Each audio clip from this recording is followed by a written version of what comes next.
I probably get no question more often than vent settings. And one of the biggest variables on your vent settings is just how much airflow you get. And this can really fluctuate depending on the wind, how strong it is, and the direction. And to help answer this question, we're going to set up both Kamado Joes using Kontrol on our top vent versus Kontrol on our bottom vent to find out if we can resist the forces of Mother Nature and or 200-mile-an-hour winds. Hey, I'm James from Smoking Dad Barbecue, and if you're new to the channel, my whole channel is focused on helping you get more out of your Kamado style grill, and I have an entire 101 playlist dedicated to helping you get those skills dialed in. But today's video is all about airflow, and more specifically, the two very different methodologies on how to control temperatures best inside your grill. Now, if you're new to the channel, I've used this analogy before. I view the bottom draft door like our gas pedal on a car and the control tower top vent as a bit of our brake. And so it's always this modulation of how much gas and how much brake in order to get to a set speed or a set temperature. And so you could do this two ways. You could go wide open gas and nearly full, pedal to the floor brake to try and hold a low and slow temperature. Or you could go moderate gas and just let it even out and hit the exact same speed. Is there a right way, a wrong way? I don't know, but I hope to be able to answer the question, is one more stable than the other? And will it actually impact your cooking experience? This is something that I learned personally the hard way, and I've done a 180 on this. I used to set up my grill where I'd go max air on the bottom and very, very tight controlled airflow up top to be able to hold those low and slow temperatures, to what I do now where I go to a single finger's width on the bottom draft door and allow more air and hot air gases and smoke to escape out the top. And why is that? Well, it's exactly this reason. If you see the trees moving behind me a little bit here, is wind. Because in the middle of the day when we might build our fire and we have a constant current airflow moving around that is feeding our fire, and what works in that setting may not be the exact same setting that we need for our vents, say at 3 in the morning when we're fast asleep and that airflow movement has come to a halt. So that's the parameters for our test today.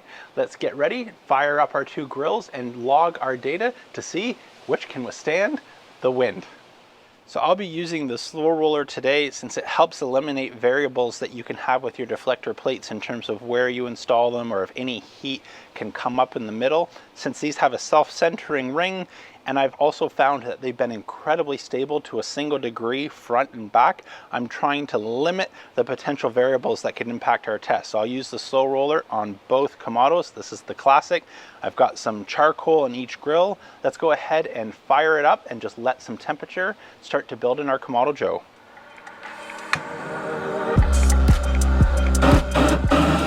Okay, we have our fires lit in both grills. So the game plan here is just to go ahead and let them come up to temperature. When I see 250 degrees on the dome, install the top portion of the slow roller, our divide and conquer rack, as well as our grids, and then let them continue to recover. If you want to know the answer to that, go ahead and check out that 101 video, as it'll go into full details as to why this is so important.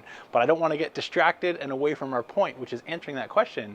James, is one of these two approaches, all on the top or all on the bottom, a more superior method for controlling our grill, especially when dealing with variables like the wind? So all we're going to do is hang out for a little bit while these two grills come up to temperature, and I'll rejoin you at that point. Now, as a quick point of order and mention, the bottom draft door on the Kamado Joe Big Joe versus the Classic 3 beside me is a larger size. And so I'm going to go ahead and try and give the most fair fight possible and have the bottom draft door all the way open on the Classic 3, just so that there's not the variable of, well, there was more space and that's why temperatures ran away. And this is also the best-selling grill model, so I think it'll be a more indicative test of the type of grill that most of you guys have. So that's how we're going to set up for today. We're going to go Kamado Joe Classic 3, which we're going to try and land at 250 with a wide open bottom grate vent and controlling everything at the top nice and tight. And on the Big Joe behind me, I'm going to use my normal one-fingered width of airflow on the bottom draft door, which will give us just, about the first line or so on the top vent. I'll rejoin you in a couple minutes when both grills are up to temperature and stable to get this test on the road. Okay, both of our grills are up to temperature and have been holding steady for at least the last 15 minutes. So I think it is a great time to go ahead and try our wind test. And so what I'm going to do, since I don't have the ability to do both at the same time, I'm going to set a timer on my watch and direct the airflow into the bottom vent from about 3 feet away and hold that for 1 minute.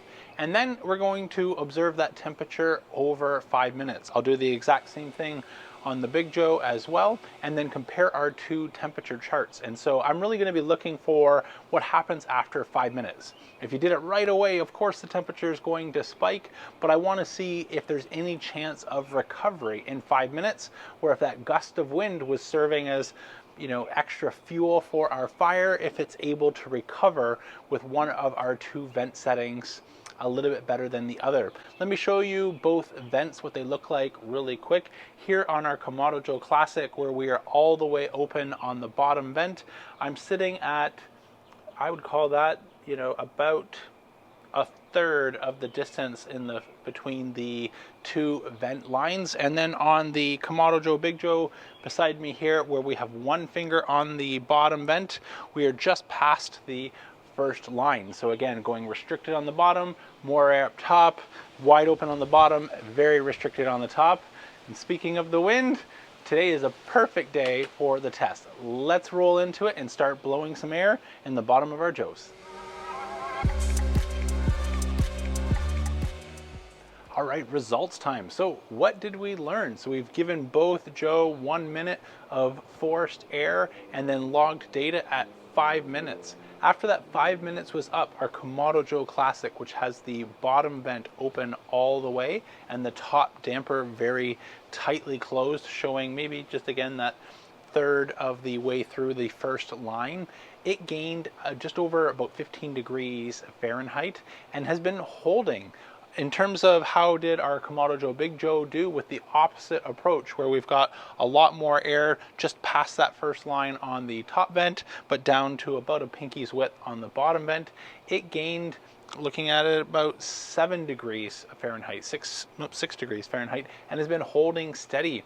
And so 5 minutes later, when I checked, the results haven't moved. There's still about a 10-degree spread between the two. So I let the data run another 10 minutes, and yet again the lines are looking identical.